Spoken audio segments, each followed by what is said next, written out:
สบายดีไอ้น้องสาว PCP ลาวเบิดทุกคนเนาะสบายดีไอ้น้อง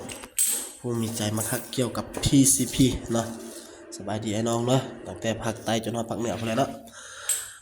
มื้อนี้เราสิมารีวิว M3 เนาะ M3 ได้มาฮอดแล้วเด้อ M3 เข้ามาใหม่ค่อนข้างหลายเนาะ M3 เข้ามาหลายเด้อเนาะถ้าน้องคนใดสนใจก็ให้ติดต่อมาผ่านเบอร์โทรทาง WhatsApp เนาะเดี๋ยวเราสิฝากไว้ทางหัวข้อเลยเนาะเครื่องเข้ามาชุดนี้งามเนาะเพราะว่า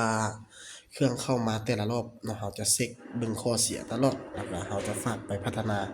เนาะแจ้งทางโรงงานเขาเจ้าให้เขาเจ้าพัฒนาตลอดเนาะให้เปลี่ยนไปตลอดพัฒนาไปตลอดเนาะไปในทางที่ดีตลอดเนาะตัวนี้เป็นงานไซงอนแท้เด้อเป็นงานไซงอนแท้ปี2025ล่าสุดมีล็อกไก่เนาะล็อกไก่ล็อกมูเด้อรุ่นนี้เด้อบ่มีรถคอนแน่เนาะรุ่นนี้เนาะล็อกไก่ล็อกมูเป็นปี2025เด้อตัวนี้เด้อปี2025แท้เนาะ M3 เติมมีนาโต้เนาะลูกค้าคนไหนสนใจก็ให้ติดต่อมาเนาะติดต่อมาเลยเดี๋ยวเราจะแนะนำเนาะแต่ลูกค้าส่วนเราจะรับลูกค้าผู้ที่เอาไปขายต่อเนาะรับส่งไล่ราคาส่งให้เนาะ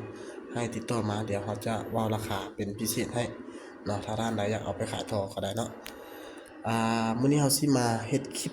เนาะเกี่ยวกับขายเป็นชุดเพราะว่าลูกค้าหลายคนก็แซดมาถามหลายว่าบ่ขายแยกเพราะว่าที่ผ่านมาเครื่องมันน้อยเนาะมันมีจำกัดแล้วเราบ่ขายแยกเนาะแต่ว่าเครื่องเข้ามาชุดนี้เข้ามาค่อนข้างหลายเนาะแล้วเราจะเฮ็ดแยกเนาะขายแยกให้ไอ้น้องตามความต้องการของไอ้น้องเนาะเป็นชุดคอมโบเนาะชุดคอมโบลำกับชุดเฟรมแบบนี้เลยเนาะปกติแล้วเราจะขายในราคา10ล้านถ้วนนะนับตั้งแต่มื้อนี้จนฮอดมื้อวันที่10พอดีอาทิตย์นึงเนาะมื้อนี้วันที่3มื้อที่10เนาะพอดีอาทิตย์นึงเราจะดุดให้เหลือ9ล้านถ้วนเด้อดุดให้ล้านนึงลำเป็นลำ XM8 หรือว่าแบ็คกูล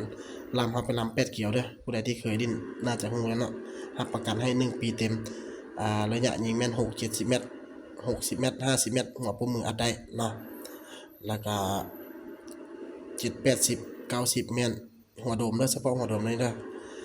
สามารถยิงนกใหญ่นกเจ้านกเขาได้เนาะลำเป็นเรา8เขียวเด้อเราเป็นเรา8เขียวสามารถยิงได้ทั้งสลักทั้งหัวโดมเนาะตัวนี้เนาะนี่ตัวนี้มีซกฮีทปลายเกี่ยวอยู่ 2.5 เซนเด้อลำเฮาแต่ละลำมีซกฮีทปลายเกี่ยวเด้อลำแต่ละลำเด้อมีซกฮีทปลายเกี่ยวเป็นเกี่ยวตัวนี้เป็นเกี่ยวเปเนาะปรับง่ายนะบ่เลือกเลขบ่เลือกลมขอเพียงแต่ให้กัดเกี่ยวค่อนข้างเสมอแล้วถือว่าโอเคเนาะ นะลูกค้าคนใดสนใจให้ติดต่อมาเลยเนาะฝากไอ้น้องกดติดตามช่อง YouTube เด้อกดติดตามช่อง YouTube หวังว่าอนาคตข้างหน้าเนาะมีเวลาหลายๆเนาะเราจะมาแจกเครื่องเนาะเพราะว่าเครื่องที่บ่ได้ใช้แต่ว่าไอ้น้องหลายคนคิดว่าไอ้น้องหลายคนก็น่าจะต้องการนำใช้เครื่องจำพวกนี้เนาะสิมาแจกให้เนาะเพราะว่าช่วงปีใหม่ที่ผ่านมาเขาคิดว่าสิแจกแต่ว่าเวลามันบ่ทันเนาะเวลามันสั้นกระทัดรัดแล้วเราบ่ทันใดนั้นเนาะนอกจากตัวนี้เด้อนอกจาก M3 แล้วตอนนี้ก็มี Epic Compact เนาะเมื่อวานนี้เราก็ได้เฮ็ดคลิปไปแล้วเนาะมี Epic Compact นั่นแหละเนาะ Epic Compact เนาะนี่นะ Epic Compact นี่เนาะแล้วก็ Tactical Factor เนาะ K2 เนาะไอ้น้องคนใดสนใจรุ่นใดสนใจแบบใดเนาะถังคาร์บอนบ่ถังอะดูกล้องรุ่นใดให้ทักมาเนาะเดี๋ยวเราก็ราคาเขาก็ไล่กันหลุดเพิ่มตามเครื่องที่ลูกค้าสั่งกันแหละเนาะแล้วก็แจ้งไอ้น้องอีกคือเก่าเนาะทุกคลิปเราจะเว้ากับเกือบทุกคลิปเลยว่าห้านเราบ่มีเก็บปลายทางนะบ่มีเก็บปลายทางเนาะแล้วก็แจ้งไอ้น้องผู้ใดที่สั่งเครื่องอะไรเนาะที่ผ่านมาเนาะมันมีตลอดเลยเนาะสั่งเครื่องแล้วสั่งแต่ปากนะเนาะเพราะว่าสั่งเครื่องแล้วบัตรแล้วโทรหากับบ่รับเนาะโทรหากับบ่รับเสียไปกับบ่ตอบสุดท้ายมาบ่เอาเนาะอันนี้ต่อไปนี่ถ้ามันเป็นแบบนี้หลายๆนี่เราจะต้องได้จำเงินเนาะต้องได้จำเงินเนาะ ต้องได้จำเงินแล้วก็บ่มีเก็บปลายทางเนาะบ่มีเก็บปลายทางมีแต่โอนฝากอย่างเดียวเนาะแล้วก็ เครื่องนี่นะเฮารับประกันให้ได้รับประกันเครื่องฮอดมือลูกค้าแน่นอนในกรณีเครื่องตกเหี่ยเสียหายเฮาเป็นคนรับผิดชอบโอนเงินคืนหรือว่าเอาบล็อกใหม่ไปให้เนาะเฮาเป็นคนรับผิดชอบ 100% เด้อเครื่องตกเหี่ยเสียหายในกรณีเครื่องตกเหี่ยเสียหายเนาะ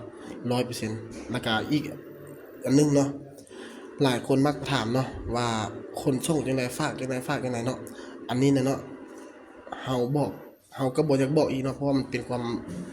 ก็เฮาก็ฮู้ๆกันอยู่เนาะว่าเฮาขายเครื่องหยังเนาะเฮาจะบ่ดีเฮาก็บ่อยากบอกหรอกว่าคนส่งจังไดเนาะจังไดฝากจังไดเนาะเพราะว่ามันเฮาเก็บได้เท่าใดมันแฮ่งดีนะเนาะอันนี้เนาะหน้าที่ของลูกค้าคือถ้ารับเครื่องได้ก็คือได้เฮารับประกันว่าให้ได้เครื่องแน่นอนนะได้เครื่อง100แน่นอนนี่นะลงทุนเครื่องมันกลายเป็นกองสิมาตัวเอาเงินลูกค้า4-5 ล้าน9 ล้าน10 ล้านนี่วะได้อยู่ได้แต่ 2-3 คนแล้วต่อไปก็แม่นบ่ได้แล้วคันพวกที่มักโกงพวกขี้โกงอะไรเนาะ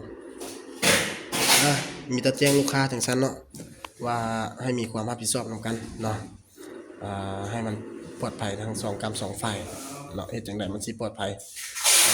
มันสิเลอร์หลายก็บ่ได้อย่าให้เลอร์หลายเนาะย้ำอีกเทื่อนึงเนาะว่าบ่มีเก็บปลายทางเด้อบ่มีเก็บปลายทางมีแต่โอนฝากอย่างเดียวไอ้น้องคนใดเชื่อใจก็แม่นโอนเนาะคันบ่โอนก็แม่นให้ศึกษาข้อมูลไปเนาะศึกษาใจเย็นๆบ่ต้องใจร้อนเนาะเฮาซื้อขายอันนี้นะเนาะเพราะว่ามันเป็นช่องทางมิจฉาชีพหลายเว้าง่ายๆโลดจำพวกนี้นะมิจฉาชีพมันหลายหน้าที่ของเฮาคือศึกษา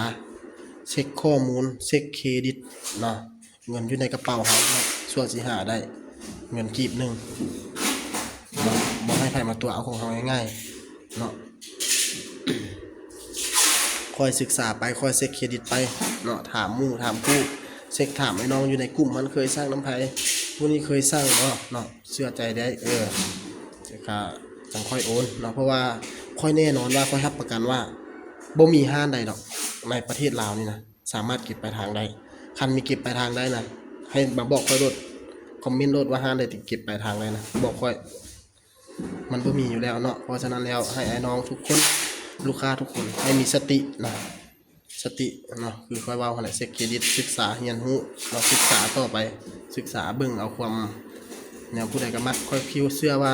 10 ปีที่แล้วเนาะค่อยนี่บ่หลับบ่นอนเลยเอามาก็คุมงม